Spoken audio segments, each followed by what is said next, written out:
From the glossary, we'll do the two terms of the mental body and the mental plane. Mental body. The mental body exists at a higher frequency than your emotions and is constructed out of your thinking life. The mental body is greatly influenced by the collective mental body of humanity itself, which tends to pull our thinking down into the unfulfilled desires of the astral body. So when we're thinking about this Gene Keys language, this language that comes from the Corpus Christi, as I call it, we're thinking about these layers of understanding. And it's a whole metaphorical way, in a sense, of understanding our true makeup, our subtle makeup. And it's a completely different way from the mainstream scientific way or the psychological way, where everything is just facets of the brain, of the mind, of biology. So we're looking at it in the way that these layers of thinking and feeling and physical being and physicality are actually planes of consciousness, of frequency in their own right. So thinking is a plane that's different from feeling. It's a dimensional field, and they overlap and they connect, just like the colors of a rainbow. But they are different. They exist in a different way, in a different level. So when we think about the mental body, we're thinking about,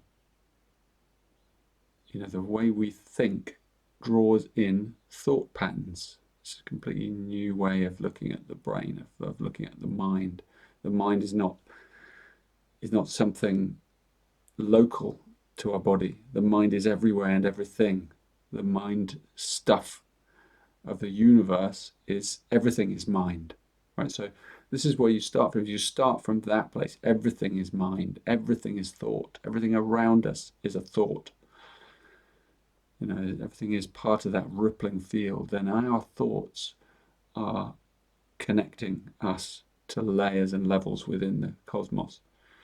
So a low frequency thought pattern, a judgmental and opinionated, a fear-based thought pattern literally draws in it draws in the fear-based clouds. It's like you're drawing dark storm clouds around you because you're setting that frequency. So you continue the loop. So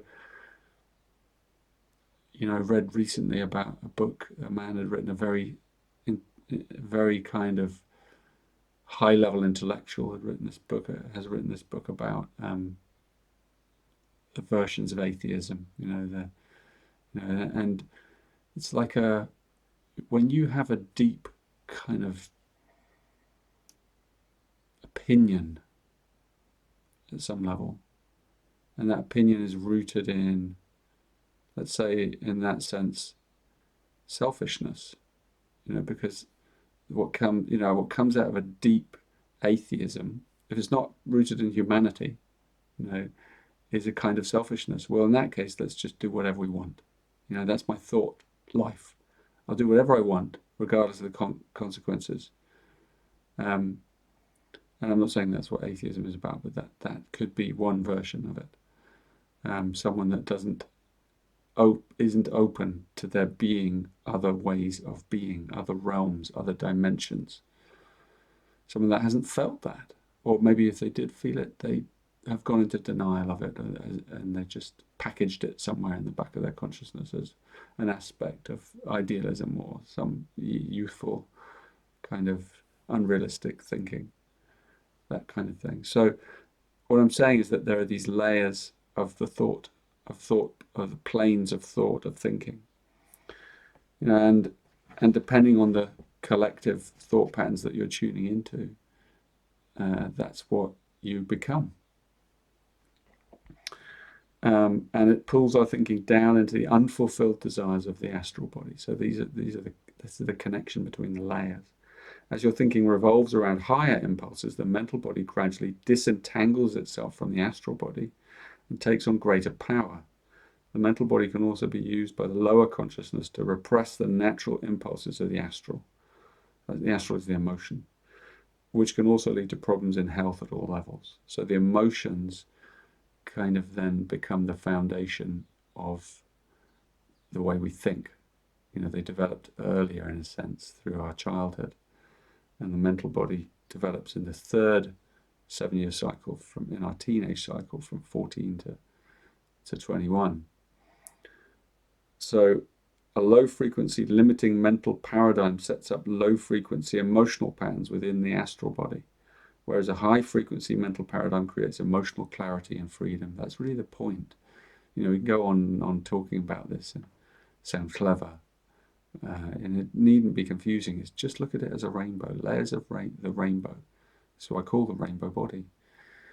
And so the way that you think determines the way that you feel, which determines your physical nature, which determines everything.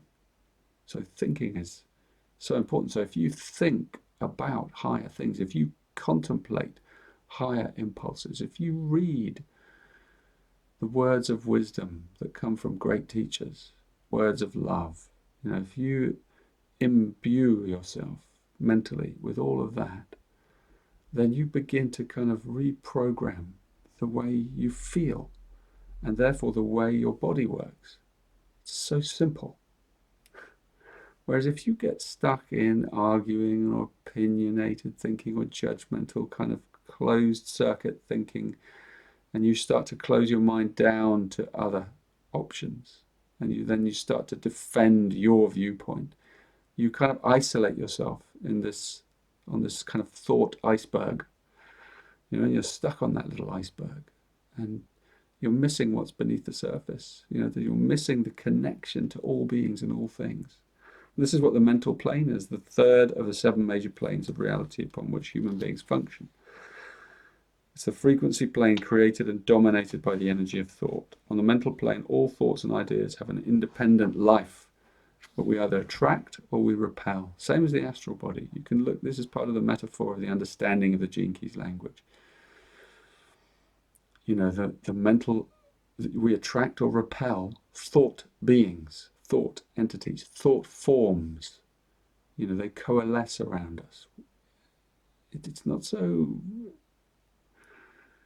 alien as a concept. We draw them through the law of affinity. The way we think draws those thought packages to us. They gather around us. They then adhere to us at an auric level, at an energetic level. And we also draw them through others. So the way you think will tend to draw others who think in a similar way towards you.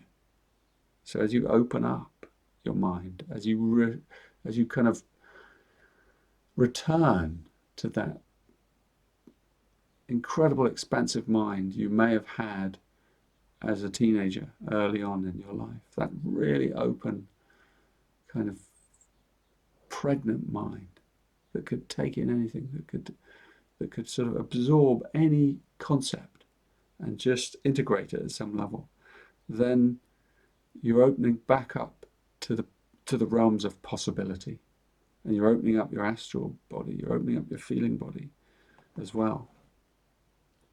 The mental plane is made up of different strata of mental energies that resonate at different frequencies. So a low-frequency mental paradigm is created by thought patterns that are self-limiting, creating division and separation, the icebergs. Such a paradigm activates neural pathways that are based upon fear and survival. A high-frequency mental paradigm is characterized by a mental openness that encourages insight and breakthrough from the higher causal plane. See, if you don't have the understanding that there are planes and dimensions beyond thought, you can't open to them. The realm of the causal plane is the realm of these archetypes. It's the realm of truth, where the body floods with the truth, with intuition, with revelation, with direct spiritual insight. Knowing. You know something to be true. In every fiber of your body, you know it. That is from the causal plane. That is not a mental thing. The mind doesn't work like that. The mind doesn't know that level of certainty. So this kind of thinking is unifying, positive, and sees where things are interconnected rather than where they're threatened. As you enter a higher mode of thinking based on how to be of greater service to others and to the whole, all manner of insights and gifts begin to dawn in your mind. So as you open your heart as well, then you open your thinking, then, and you're thinking of service, you're thinking of what can I do? How can I help people? And those kind of thoughts actually activate gifts to kind of the mental plane to open up your mind, and more comes to you. Wisdom starts to open up inside you because you're thinking beyond yourself, beyond your iceberg. Eventually your awareness transcends the frequencies of thought altogether, and you rise above the mental plane and experience true clarity.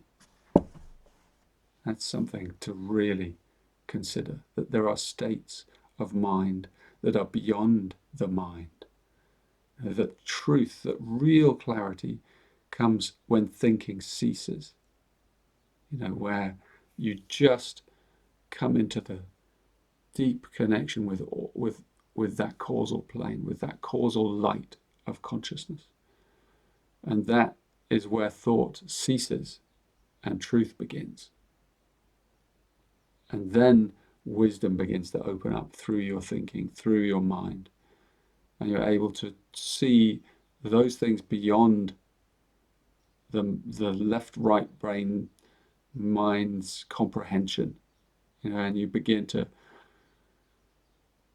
see with different eyes. You begin to see through your heart. You begin to enter the field of knowing.